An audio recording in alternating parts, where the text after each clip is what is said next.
चलेगी नहीं चलेगी नहीं होने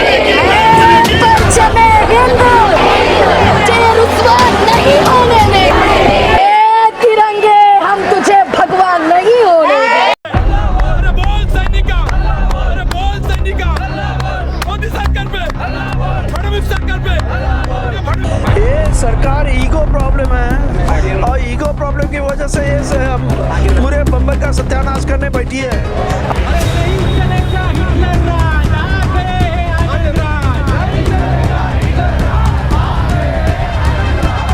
आज भी मैं बताना चाहता हूँ कि तुम्हारे ये जो गंदे इरादे हैं वो हम कभी आपके गंदे इरादे आप कभी भी पूरे होने नहीं देंगे। आणि एकनाथ शिंदे फडणवीस हटवाली सरकारला सांगून देत आहे की जर तुम्ही आरेतलं कारशेड हटवलं नाही तर आनंदराव आंबेडकर साहेब त्यासोबत होतील।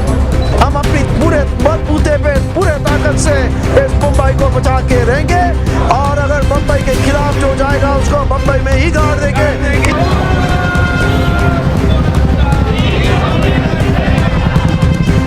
इस देश में जो नक्सलवाद जो बढ़ रहा है इसका कारण भी यही है कि हम आदिवासियों को उनका हक नहीं दे रहे।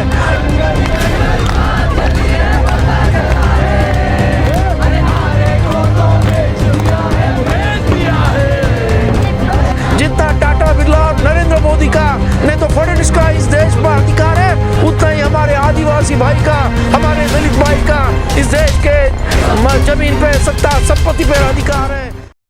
मुंबई मेट्रो के जरिए 33.5 किलोमीटर लंबे Colaba Bandra SEEPZ underground metro car shed के लिए साल 2019 में MMRDA द्वारा मेट्रो कारशेड बनाया जाना था, जिसका विरोध हर एक वर्ग के और तमाम संगठनों राजनीतिक पार्टियों ने जताया भी था।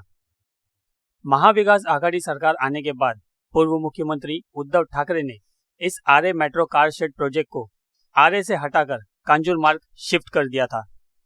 महाराष्ट्र में सत्ता परिवर्तन के बाद एकनाथ शिंदे ने पूर्व मुख्यमंत्री उद्धव ठाकरे के इस फैसले को पलट दिया। आरे कॉलोनी में लगी रोक को हटा दिया गया, जिसके चलते फिर से यह मुद्दा गरमाया हुआ है और इसी तर्ज पर अलग अलग सामाजिक संगठन और पार्टियों के जरिए शिंदे सरकार और उनकी इस नीति का विरोध दर्ज किया जा रहा है। आरे जंगल तकरीबन 1800 एकड़ में फैला हुआ है। तेंदुओं के अलावा 300 से अधिक जानवरों की प्रजातियां यहाँ मौजूद है। साथ ही यहाँ इंसानी आबादी के लिहाज से 27 पाड़े हैं, जिसमें ज्यादातर आदिवासी समाज से है। आरे जंगल में तकरीबन 5 लाख से भी ज्यादा पेड़ है। मुंबई शहर के बीच में बसा यह एक तरह से ग्रीन लैंड है, जिसे हम मुंबई का फेफड़ा यानी लंग्स कहते हैं।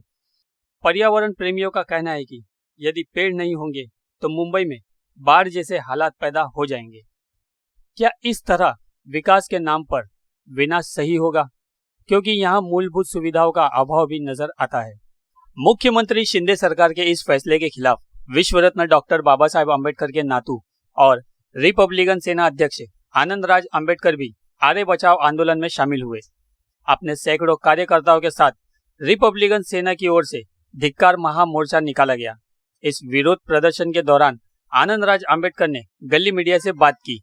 हम उनसे जानने की कोशिश करेंगे। सर, क्या कहना चाहेंगे कि आंदोलन पे आंदोलन हो रहे हैं लेकिन फिर भी सरकार जाग नहीं रही है, क्या कहेंगे? ये सरकार ईगो प्रॉब्लम है और ईगो प्रॉब्लम की वजह से ये पूरे बम्बई का सत्यानाश करने बैठी है। हम सरकार को बताना चाहते हैं कि आपके पास बहुत सारे ऑप्शन हैं, मगर आपको अगर ऑप्शन ये आपको आपका ईगो प्रॉब्लम सॉल्व करना होगा तो बम्बई कर सुनने वाले नहीं है। आप बम्बई कर आपको आपकी जगह दिखाएंगे। ये बम्बई के लोगों के जीवन का प्रश्न है, आने वाले नस्ल का प्रश्न है। आज बम्बई में हम लोग अच्छी तरह शुद्ध हवा ले सकते हैं, ये बिकॉज ऑफ आरे कॉलोनी। कल जाके यही आरे कॉलोनी खत्म हो जाएगी, धीरे धीरे ये अभी मेट्रो आ जाएगी, बाद में उसके लिए एंसिलरी जो यूनिट्स होते हैं मीन्स बाजू में छोटी छोटी कंपनियां इसको सप्लाई करने के लिए वो आ जाएगी। पूरा आरे का सत्यानाश लगाएंगे। हम इनको कहना चाहते हैं आपका पॉलिटिक्स बाजू में रखो, मगर बम्बईकरों को यहाँ जिंदा रहने के लिए, आने वाले नस्ल को अच्छी तरह जीने के लिए आप जो कर रहे हैं वो तुरंत बंद कर दीजिए, नहीं तो हम पूरे बम्बई में हंगामा कर देंगे। इतना मैं आपकी चैनल की तरफ से करता हूँ। आगे तो क्या ये इसका मतलब ये समझे कि एक तरह से ग्रीन कारपेट हटा करके बिल्डर लॉबी के लिए रेड कारपेट बिछाया जा रहा है? ये तो सभी लोग जानते हैं कि ये पॉलिटिक्स अंदर क्या है। कि यहाँ मैं आपको बताना चाहता हूँ, इसके पहले भी आरे कॉलोनी में एक बिल्डर घुसा था, मैं उसका नाम लेना नहीं चाहता, और उसने एसआरए स्कीम, यहाँ एसआरए स्कीम करने की कोशिश की। ये कभी की विलासराव देशमुख साहब जब सीएम थे तभी की कोशिश थी, मगर तभी हम लोग रास्ते में उतरे और यहाँ ये एसआरए स्कीम हम लोग ने खत्म कर दी। और आज भी मैं बताना चाहता हूँ कि तुम्हारे ये जो गंदे इरादे हैं वो हम कभी, आपके गंदे इरादे हम कभी भी पूरे होने नहीं देंगे। हम अपनी पूरे बलबूते पे पूरे ताकत से इस बम्बई को बचा के रहेंगे, और अगर बम्बई के खिलाफ जो जाएगा उसको बम्बई में ही गाड़ देंगे, इतना हम बताते हैं। सर एक आखिरी सवाल, बात होती है विकास की, बात होती है विकास की, एक मिनट, बात होती है विकास की। अगर इस तरीके के प्रदर्शन होते तो सरकार की तरफ एक सॉफ्ट कॉर्नर होता है कि लोग विकास का विरोध कर रहे हैं। अगर हम यहीं की बात करें तो 27 पाड़े हैं, लेकिन यहाँ के लोग जो है वो मूलभूत सुविधाओं से वंचित है। इस बारे में क्या कहेंगे? देखो, ये विकास के नाम पे बकास जो कर रहे हैं, इसका ही हम लोग, और जो हमारे आदिवासी बांधव इधर रहते हैं 27 पाड़े हैं, इनको मूलभूत सुविधा भी नहीं है। आज बम्बई के इस इतने बड़े इलाके में लोगों को ना शौचालय की सुविधा, ना पानी की सुविधा है, हाँ, इतना लाइट भी नहीं है। इस तरीके से लोग रहते हैं। तो मेरा कहना है कि सरकार ने ये जो आदिवासी लोग हैं उनको पहले बचाना चाहिए। आज आदिवासियों को मुंबई से खदेड़ देना चाहते हैं, और हम लोग ने देखा कि बहुत सारे यहाँ के मिस झारखंड हो और बहुत सारे राज्यों से उनको खदेड़ के वहाँ बड़े बड़े उद्योग लाते हैं, बड़े बड़े वो जो मेटल्स है उसको निकालने की कोशिश की जाती है। यही कोशिश आज बम्बई में हो रही है, उसको हम लोग को विरोध कर रहे हैं। आदिवासी समाज का आपने उल्लेख किया सर, यहाँ पे बिरसा मुंडा जी की मूर्ति भी लगी हुई है, और उसी के तहत यहाँ पे लोग आते भी है, यहाँ पर उनको वंदन करते हैं अनेकों पार्टियाँ के, तो उसमें सत्ता भी आती है। तो क्या कहना चाहेंगे, फिर आदिवासियों का ख्याल क्यों नहीं आ रहा? देखो, बिरसा मुंडा जी ने जो काम किया आदिवासियों के लिए, उसके लिए हम उनको सलाम करते हैं, हाँ, हम वंदन करते हैं। मगर आदिवासियों को बचाने के लिए आज बाबा साहब अम्बेडकर ने पहली बार, आपको शायद मालूम नहीं होगा, इतिहास नहीं मालूम होगा, कि 1928 में पहली बार बॉम्बे प्रेसिडेंसी करके एक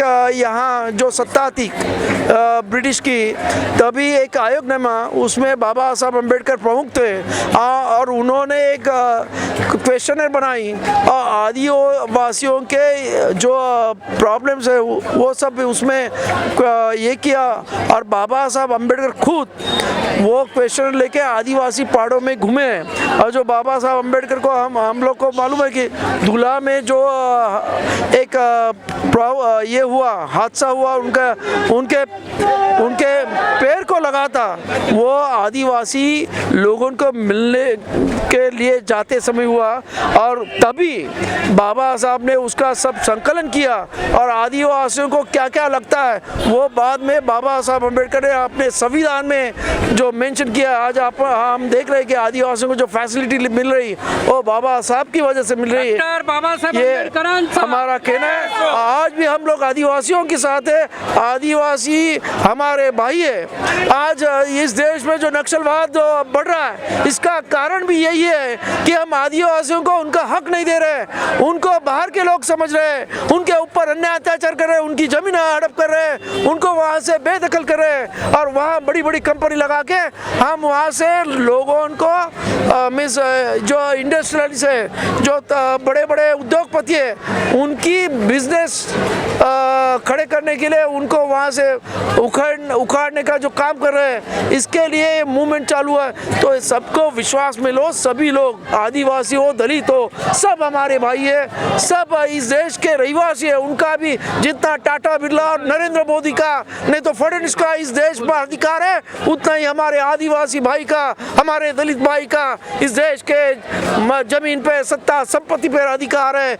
और इसको मिलाने के लिए हम लोग काम कर रहे हैं, ये मेरा कहना है। आगे बढ़ो, हम तुम्हारे साथ हैं। अम्बेडकर तो ये थे आनंदराज अंबेडकर जी, जिन्होंने आंदोलन किया है। आप देख सकते हैं यहाँ पर आंदोलन किया हुआ है। आंदोलन से अगर हम बात करें तो कहीं ना कहीं ये देखने को मिल रहा है कि किस तरीके से ये आंदोलन किया जा रहा है और कहाँ तक इसकी रूपरेखा होगी और कहाँ तक ये आंदोलन चलेगा, ये भी हमें देखना होगा। वीडियो जर्नलिस्ट कमलाकर सूर्यवंशी के साथ मैं सैयद असलम, आर्य कॉलोनी से, गली मीडिया, मुंबई।